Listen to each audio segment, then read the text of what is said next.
actions, they equal what you're getting. Period. So we can talk. And dude, I'm just gonna record on my way to work, dude, and you know, catch stream of consciousness, whatever comes to mind. So there's probably gonna be some space in between clips. I'll, you know, shorten it down. But yeah, man, I usually have a bunch of good shit come to mind as soon as I turn off the camera. You know, I'm thinking a little bit more shit I want to say. So, dude, these GoPro batteries don't really have much life in them. So, you got like I don't know, it might be like an hour or two of actual record time. So, I mean, if I'm at work for 10 or 12 hours, that's like 6 fucking batteries, bro. It's a lot. And also, it's a lot on a memory card. A lot to upload. Anyways. Man, I've been on this topic of, now I made a bunch of videos about it, of prayer, superstition versus reality and faith. And also the one driving factor with this whole thing is, like, there's a book, there's a passage in the AA book, Alcoholics Anonymous, and it basically says, like, we will recover if we rightly relate ourselves to God.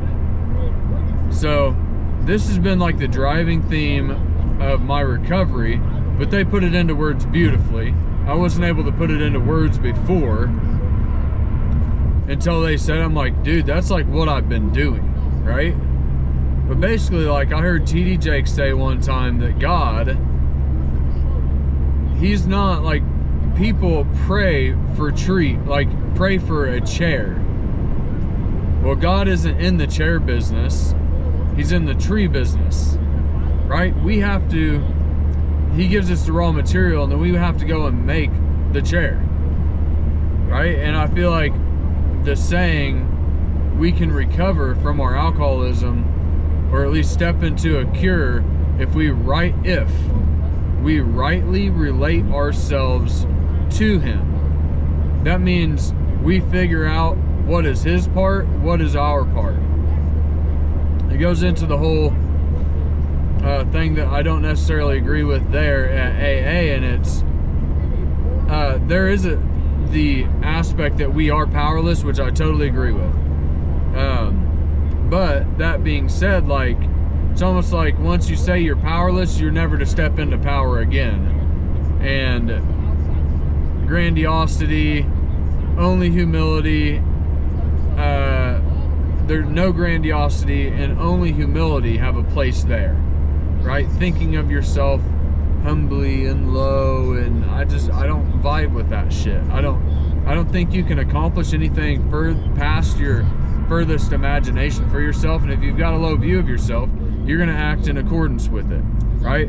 If you have a low view of yourself, then why would I ever take bigger actions that are in alignment with something bigger? It's not even congruent with my reality, how I view myself,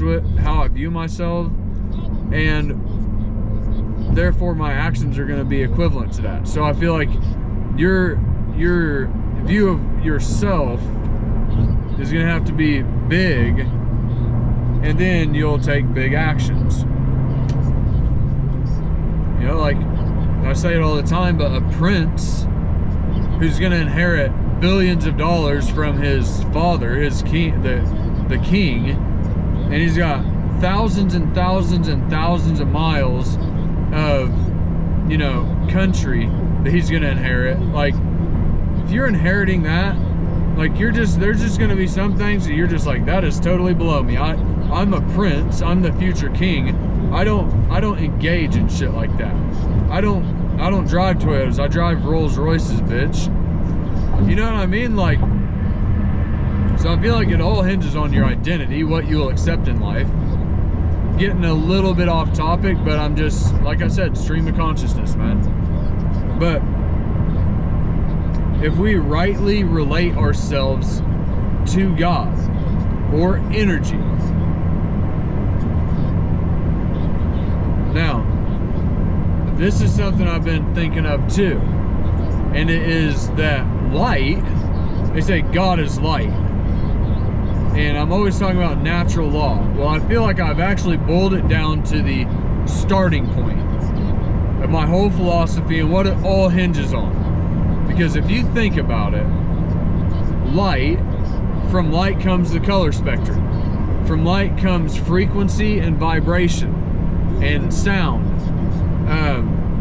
From light comes magnetics, and all of the laws that are in the known universe, all natural phenomena, stem from light. And if that's the case, then all of those laws that exist, like, I have to boil my thoughts, words, deeds, actions, and beliefs down to where it's just baseline, fundamental, standing on those principles and those natural laws to give myself a firm foundation to stand on in this life, especially conceptually. Because if I have a firm understanding of those baseline laws, then I'm not wondering what's going on when something's happening. I'm like, oh, that's that law kicking in. That's gravity. Instead of like, man, it's like, what's going on here? You know, why are people falling off the cliff? You know, why aren't they just walking straight out? Like, oh, because of gravity, right? That's a very, you know, what'd you say, childish example maybe, but I'm saying like the laws of reaping and sowing, the laws of cause and effect, laws of duality, you know, what's the other one? A bunch of other ones. The law of reciprocity, the law of sexual transmutation, okay? I don't know if I said the laws of reaping and sowing, the dietary laws, thermodynamic laws, the laws of attraction, laws of motion, aerodynamics. I mean, all of these laws, dude, okay, they are unchanging and forever, dude. And I believe us getting to know how to apply these laws, like prayer, dude, like in the law of attraction, like whenever I'm figuring it out, how to go about it, like, oh, that didn't work too well, maybe if I tweak it here, then it's gonna work a little better. Oh, that did work a little better, but not perfect yet. And then you get to the point where you're like, oh my gosh, you've tweaked it enough to where it was all those previous tries were just based on good ideas or knowledge. Now you tried it, tweaked it, you know, changed it around until boom, it works. Now this is wisdom. Wisdom is knowledge applied. And it's like having the keys to a safe, man. Once you have actually figured out how this law works, then you can go about doing it the same way every single time, and it should yield up. It's the universe should yield up its secrets to you every single time you punch that combination into the safe. It's crazy, dude, because like whenever you get to the point where it's like, oh my God, this works every single time. It is so freaking powerful, dude. But that can kind of go into the topic of prayer, because prayer, if you're doing it right, all of your thoughts, words, deeds, and actions are the thing that you are upon the thing and directed and focused and only towards the thing that you are hoping for. Dude, it will come to pass, man. And it should come to pass not 6 out of 10 times, you know, oh, hey, you remember that one time? Like, it's a law, dude. It should come to pass every single time. There's a biblical passage that says, why don't our prayers come true? And Paul says, it's because we pray and ask amiss. What does that mean? Right? It's like,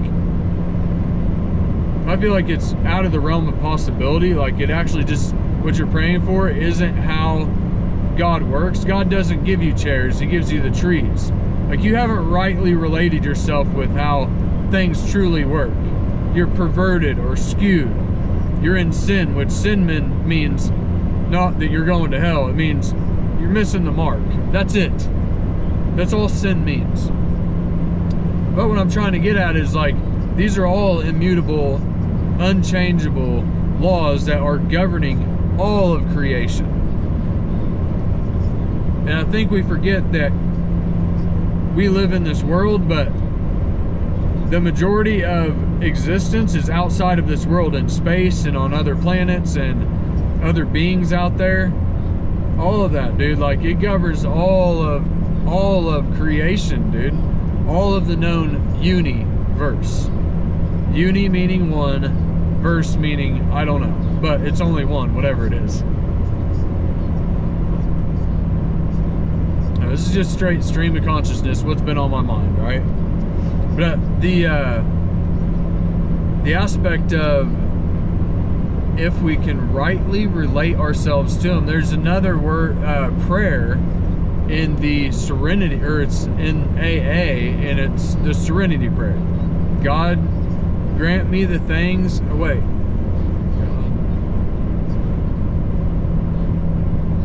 God, grant me the serenity to accept the things I cannot change, the courage to change the things that I can, and the wisdom to know the difference.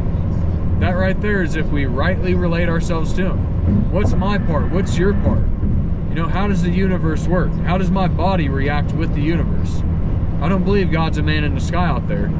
I believe it's just light and all of the things governing creation, all the laws that stem from light, magnetics, all that stuff is just governing creation. And if our body, which has magnetic impulses, which has frequencies that we put off, dude, has an effect on the elements around us. And if we are in congruence with those laws, right, then, and it's actually in the realm of possibility, then we can usher in these prayers.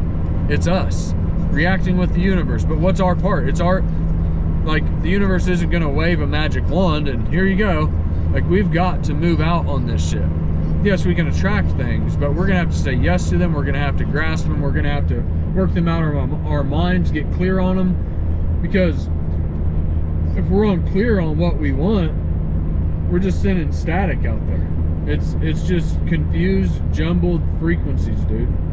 Like, we've got to get clear. We've got to get boiled down. And this actually comes up with the definition of faith. And you've got to have this to know what prayer truly is. Kind of. Yeah, well, yeah, and you do have to have it. But faith is the substance of things hoped for and the evidence of things unseen. Now, faith is the substance, is the substance, which means below, sub, or under, standing, understanding of things hoped for. So what do you hope for, right? Well, I can hope for spiritual things. They're a little less untangible, but I've got to at least know how to get them. Well, I might not know how to get them, but I can go to somebody who has them and ask them how. Now you're at least getting some understanding on how on the thing hoped for, right? And even though, and let's say it's monetary, well, how do I get that loan from the bank? We'll go talk to the bank and see what it takes. Don't just leave it up to chance. If you can go and actually get understanding on the thing hoped for, then now you have evidence of the thing unseen. It's unseen, it's yet to be materialized into your life, but I know if I take these steps every single day, then it will unravel and the trajectory is going to be my goal. See, and if you know how to pray now, see, because with prayer, all of your thoughts are directed that way. All of your words are directed that way, okay? All of your thoughts, words, deeds, and actions are directed that way.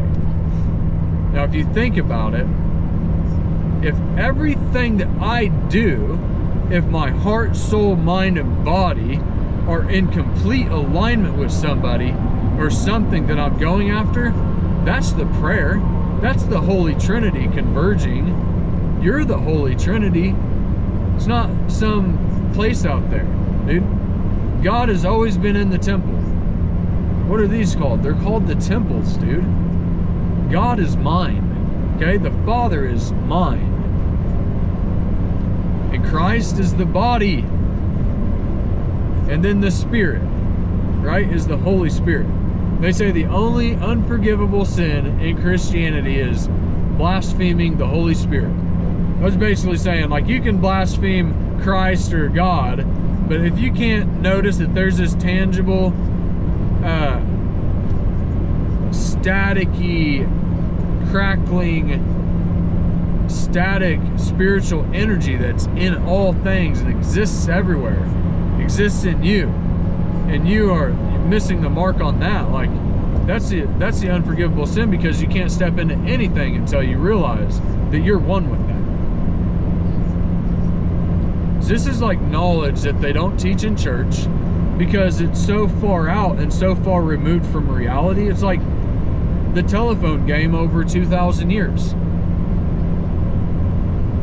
It's so far off from what it used to be. Now, I love the Bible, and I love spirituality and religion. I love the history of it, all that. So think about this. Now, Christians, they study the New Testament. They study the whole Bible, but the New Testament is the kind of pinnacle of Christianity. That being said, I'm talking about the telephone game and how it can get off over 2,000 years, and how now we're not even studying the meanings we're deriving from these scriptures are not even the true meanings that they were and had meant to be, that were meant whenever they were first preached. So Paul, he wrote the Pauline doctrines, and they were like, Hebrews. It's in the New Testament, basically, but they're called the Pauline doctrines.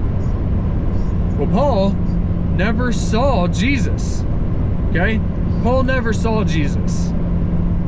Never spoke to him, not once. He had his road to Damascus experience, but that's it. The only people who walked with Jesus firsthand, out of the horse's mouth knowledge, was Matthew, Mark, Luke, John, Peter, and James. James was his brother, dude. The book of James is chocked full, and John, oh yeah, anyways, is chocked full of knowledge that is totally different from what Paul talks about.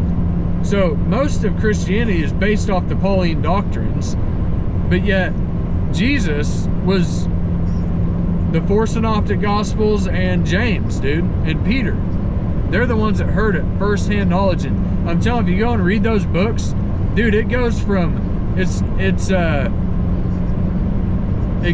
all the exterior world to the interior world, and it deals with the interior world, not exterior things. It talks about the tongue and renewal of the mind. Like, people don't like to admit this. They say that's New Age stuff. That's like Middle Eastern mysticism. You know, Jesus was from the Middle East, right? It's gonna be Middle Eastern. From what I understand, he was an Essene. He was a Nazarene, but he was from the northern, I don't know, I guess it basically says he was a northern Essene, and Nazarene, it kind of like morphed together, I don't know. But he was from the Essenes, and they were like really esoteric, Gnostic type of people, dude. Like, if we actually start like doing history on all of this stuff, where did it come from? Answer all of those big questions we have in our minds, like, man, that doesn't make sense. Let me dig into that. Wherever the truth takes you, go with it, dude. Go with the truth, not what man says. Okay, not what the church says, their interpretation on the events. Like, dude, those questions, you gotta go in and answer them. Because if you can go in and answer them, you will find yourself with an unshakable faith, dude. And whenever you have confidence and clarity in your beliefs, dude, your faith is so strong, dude. It's unbelievable, man. So, dude, like, the best thing you could ever do is go and answer all of those questions you have about your religion, dude. All of them, dude. Get them all out of there. Like, if you can do that, man, it's just, you're going to be less confused about the world that you live in, but not just less confused about the world you live in. You're now going to have confidence where there once was darkness, right? Because now there's light, dude. And light is magnetic. People with light, dude, who radiate light, it's magnetic, dude. It draws people towards you. The darkness flees, but it's magnetic. I'm just saying that it's magnetic. Light is magnetic in nature. And people with it have that just glow, dude, that, like, you know? And also, like, knowledge is power. Knowledge, you always ask God, like, you know, to give you enlightenment. It's enlightenment, dude. It's like, enlighten those dark places in my mind. Like, those beliefs that I have that aren't straightened out. Like, that stuff. You gotta ask, you gotta seek, and you gotta knock. It'll be open to you. Right? Asking, seeking, knocking is you having those questions in your mind and you saying, what is this about? I'm asking, I'm seeking, I'm knocking on the door. What do you do when you knock? You try this piece of material or literature. No, that wasn't it. You look over here, you look over here, you're starting to connect some dots. It's like, boom, this is it. This is the answer to my question. That's ask, seek, knock. It's powerful shit, dude. Once you rightly relate yourself with your higher power, who that power is, what your relationship is with it, what is your responsibility, what is that power's, then you can rightly relate yourself to the Bible. And I'm telling you right now, the Bible has more good stuff in it for spiritual enlightenment than any book I've ever read. I can't think of any. There's probably like the Bhagavad Gitas and the Vedas and all that stuff that have a lot. I haven't read them. You know, I've heard like stuff about them, but and they're a very old religion too, or way of thinking and organized spirituality kind of thing. It's like 4,000, 5,000 years old, probably maybe even older. That's awesome, dude. I feel like the older something is, the better. Judaism, like, it's all about the law. The first 5 books are the law.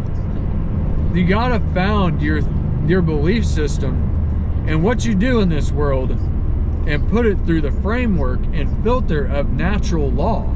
If you can do that and it all checks out and fits and you're like doing it through that stuff, like, no, I don't jump off cliffs, gravity will take effect and destroy my body.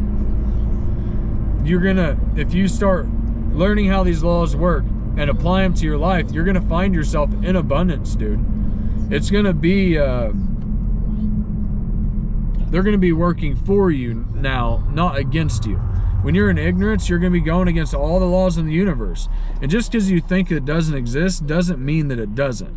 It's actually still working. It's just not, you're just not aware of it, but it's still happening. Right? And it's going against you. You're probably like, dude, what in the hell? Like, my life's been going crazy. It's, dude, yeah, because you aren't aligning yourself with universal laws and principles, dude. Like, bro, like, you're starving in the wintertime? Well, it's probably because you didn't sow any seed in the springtime. Like, all of these things, man, like, you have to base all of your thoughts, words, deeds, and actions off of them, man. All of your belief systems, dude. You gotta act in accordance with them, man. I'm on the way to the gym. My buddy, my normal gym partner's not gonna be there. He's got a doctor's appointment for his wife.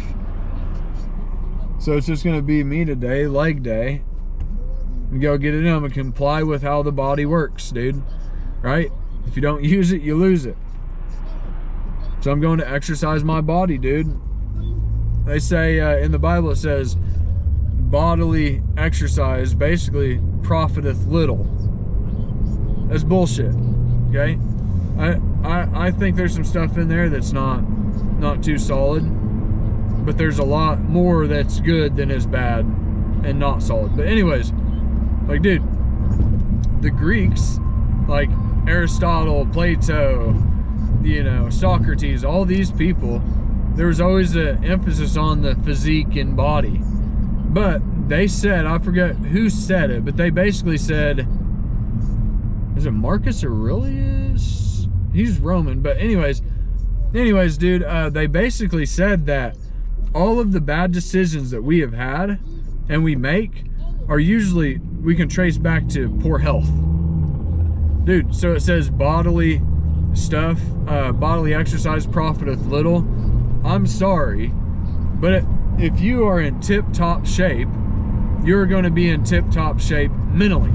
Because if you feel like shit, you're going to think like shit. If you got bad food in your body, bad fuel, you're going to be clogging up your system, dude. And if your body's bogged down, your mind's going to be bogged down. How are you going to get on the God frequency whenever your body's like,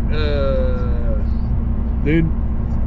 Your spirit, which is just an essence, can go anywhere at all times, is now bogged down by a 200-pound meat sack that is out of shape and it can't do anything that the spirit wants to do. Therefore, you're in disharmony.